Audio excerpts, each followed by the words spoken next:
کسی بشر میں ہزار خامی اگر جو دیکھو تو چپ ہی رہنا، کسی بشر کا جو راز پاؤ یا عیب دیکھو تو چپ ہی رہنا۔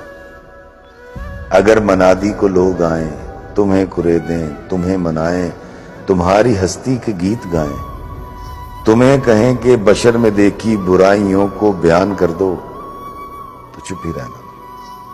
جواز یہ ہے، دلیل یہ ہے، ضعیف لمحوں کی لغزشوں کو، حرام نعتوں کی قربتوں کو، ہماری ساری خباثتوں کو، ہماری ساری حماقتوں کو وہ جانتا ہے، وہ دیکھتا ہے، مگر وہ چپ ہے۔